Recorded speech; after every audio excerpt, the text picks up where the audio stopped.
Block one's over. We're headed into block two, which means that we have the poll results from the first block. So let's take a look and see what we have. No surprise, LSU and Texas leading the way 1-2. Oregon and Bama 3-4 flipped those pairs in the media poll. Ohio State, Florida, Tennessee, Utah 5-8. Clemson, a little surprised to see them only drop to 9 after. I mean, I know he did get the big win against Tulane, but man, that game against Texas was a tough watch.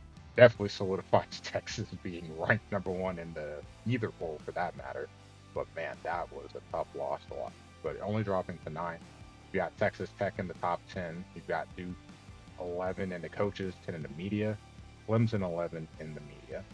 Then going 12 through 20, some similar teams. You got Penn State in there, USC, Iowa State, Illinois, Oklahoma, Georgia, Baylor, Notre Dame, Washington State, different orders, but the same teams. And then for 21 through 25, UW sitting at 21, Mizzou at 22. Hot start for him, 2-0. In the coaches poll, Miami sitting at 23. One reason probably why. I'm sure some people were aware that Nebraska won, but in the on the website, or at least on the poll when you were voting, I won't enter late, so unless you did your poll late, it only showed Miami's win against Notre Dame. So they sit at 23. Boise, obviously, I'm well aware that they won their two games. 2-0 for him, and then Arizona State rounding out the top 25 on the coaches side. On the media side, you've got Boise at 23, Arizona State at 24, and the Huskers. Happy to see the Huskers ranked in the top 25. They sit there at 25 in the media poll. In the coaches, with others receiving votes, you've got CU, they dropped out. I'm sitting there at 27. Nebraska sitting at 28. Impressive win against Miami at home. Central Michigan, though they did beat Michigan State on the road, giving up 70 points is a tough one. So they lose to Wake Forest. So they drop out of the top 25, but Wake Forest is right behind them.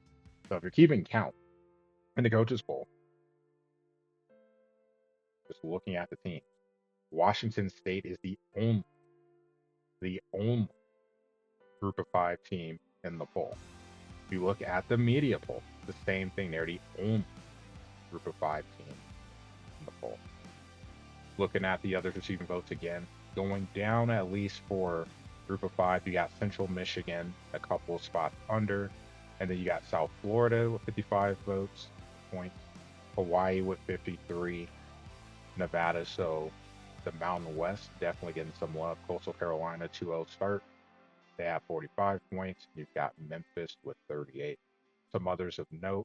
I know SMU did lose to UTEP. Definitely a surprise there, but a very dominant win against Auburn. So 15 points there. Vandy with 24 points. Pitt with that high-powered offense, 34 points. And Virginia Tech, even though they lost to Tennessee, still very competitive in that loss. 3 missed field goals. Definitely a tie turner in the game. So if you wonder if those kicks go in, maybe we're looking at a different result. On the media side, Miami just out the top 25. You got Arkansas, Wake Forest, 11 points. Nevada, Coastal Carolina, Memphis, and Hawaii. Group of five teams there. Got Florida State sandwiched in. Then South Florida with 4 points. Central Michigan with 3. You see a lot fewer teams, but obviously part of the reason why is because there's fewer people voting on the side. So looking at the coach breakdown, Phony, the closest to matching the top 25, 24 points away is really difficult to get it right, and especially early in the season.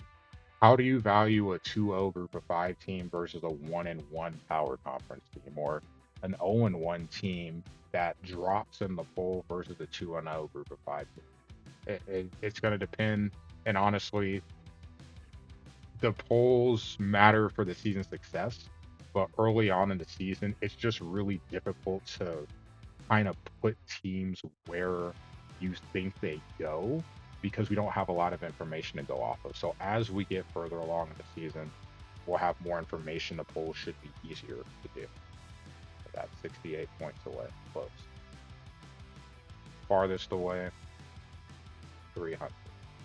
Not that bad. Remember, we had 800 at the start of the season. Looking at the media poll, a little easier to see my poll, so I'll focus on this one. Iraq, 32 points away. I'm 73 points away. So, if you look at my top 25, I still have LSU. Now, Texas had a very impressive win, but LSU, because he is still undefeated and he is the reigning champ, will sit at 1 until he loses. No offense to Texas. I still hold some of that weight from last season. He's coming in as the reigning champ. A lot would have to happen without a loss.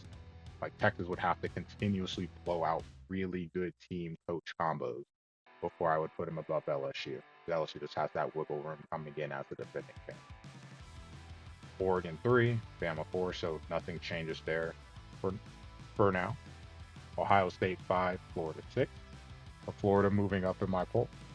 As is Utah, Tennessee, Texas Tech, USC. USC is an interesting one. I know they didn't have any games played in the first block, but I can't really penalize them. It's still early in the season. I'm not going to drop them for being, not having a game played. As we get further along, yes, but for now, no. Oklahoma 11, my real team to keep an eye on, Baylor, sitting at 12, along with Duke, probably the two teams I am most interested in watching this season. Clemson drops to 14 for me. I said that's a pretty nasty loss to Texas, but still got to win. I obviously wouldn't drop them out the poll for that. Georgia drops down to 15. Yes, they did lose to FSU, but they also did win on the road against Michigan. And that is a road win, a tough place to play, so that does have to count for something. Notre Dame dropping. Iowa State, top 20. Arizona State higher up for me than I know they were for most, but I had them higher up in my initial poll. Penn State, Boise moves up, Nebraska moves up. Illinois, I want to say I had them around the 14, 15 mark. I dropped them to 22. NC State stays, Miami stays, and really the only difference for me, Colorado drops out and Mizzou comes in. So that's how my poll looks.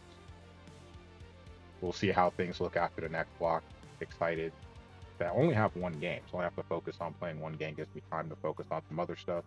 Obviously, with NDL Sports Center, it's been kind of a crazy week outside of the NDL life in general. So, hoping to get an opportunity to catch up on some of those videos and get those NDL Sports Center clips